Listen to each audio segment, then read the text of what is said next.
The cafeteria noise hit Commander. No, just area now, like a sonic weapon.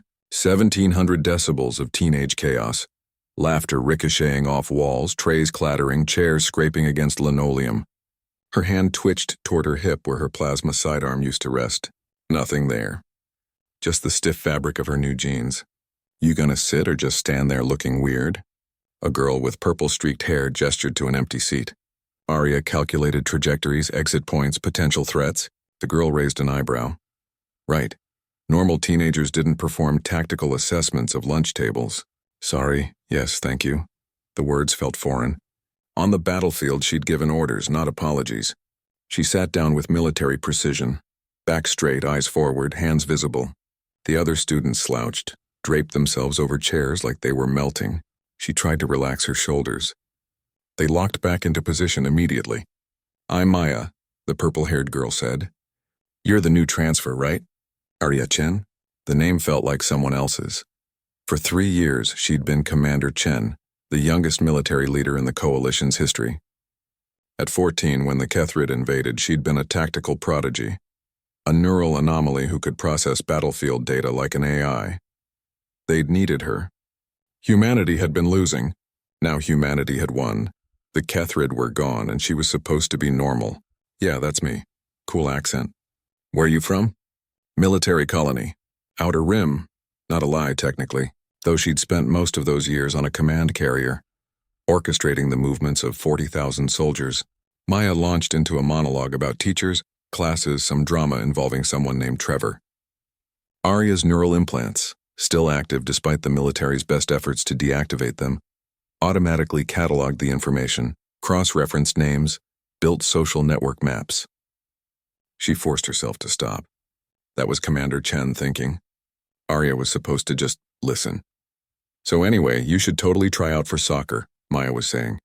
Season starts next month. Soccer. Arya had commanded orbital bombardments. She'd negotiated with alien diplomats. She'd held the hand of her second-in-command as he died from Kethrid poison, but she'd never kicked a ball on a field. Maybe, she said. The bell rang. Maya grabbed her backpack. She just grabbed it, didn't perform an equipment check, and bounced toward the door. Come on, we've got English together. English class was its own kind of warfare. The teacher, Ms. Rodriguez, asked them to analyze a poem about war. Arya's hand shot up before she could stop it.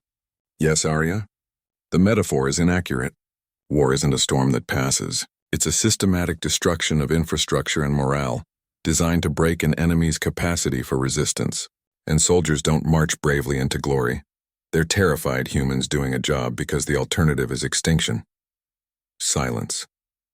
30 pairs of eyes stared at her. Ms. Rodriguez recovered first. That's a very personal interpretation. Have you experienced war, Arya? Her throat tightened. The treaty had included a clause. Child soldiers would receive full pardons and new identities. No one at this school knew who she really was. The girl who'd won the Battle of Proxima Station. The teenager who'd sacrificed 800 soldiers to save 8 million civilians. I've read about it, she said quietly. After class, Maya caught up with her in the hallway. That was intense. Sorry, I shouldn't have. No, it was cool.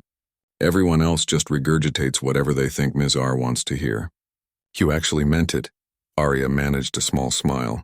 Maybe this wouldn't be impossible. The weeks crawled by like a military advance through hostile territory. Arya learned to laugh at jokes she didn't find funny, to complain about homework that was absurdly easy, to pretend she cared about homecoming dress colors. She learned that normal teenagers worried about grades and crushes, not casualty rates and supply lines. But at night she still dreamed of the command deck, the weight of all those lives in her hands, the impossible choices that had no right answers. One Friday, Maya invited her to a party. Loud music, too many people, someone's parents conveniently out of town. Arya's tactical instincts screamed. She went anyway. 2 hours in, a fight broke out. 2 boys, drunk and angry, throwing punches. The crowd formed a circle, phones out, recording. Arya moved without thinking. 3 steps. A precise grip on the first boy's wrist, a calculated sweep of the second boy's leg. Both on the ground, neutralized before anyone could blink. The crowd went silent. How did you? Maya started. Self-defense classes, Arya said quickly.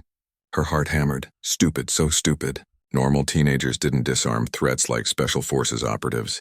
But then someone started clapping. Others joined. Within seconds, she was surrounded by people congratulating her, asking where she'd learned that, saying it was badass. Maya squeezed her shoulder. You're full of surprises, aren't you? Arya looked at the faces around her. Curious, impressed, friendly. Not seeing a child soldier. Not seeing a killer. Just seeing Arya, the new girl who was kind of weird but also kind of cool. Yeah, she said. I guess I am. Later that night, lying in her bed in her foster home, Arya stared at the ceiling. She'd never be completely normal. The war had carved itself into her bones, rewired her brain, stolen her childhood. But maybe that was okay. Maybe normal wasn't the goal. Maybe the goal was just living, learning, letting 17-year-old Arya exist alongside Commander Chen. She'd commanded armies at 14. At 17, she was commanding something harder. Her own life, her own future, her own second chance.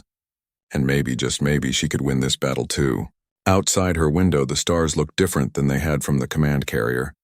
Not tactical positions or jump coordinates.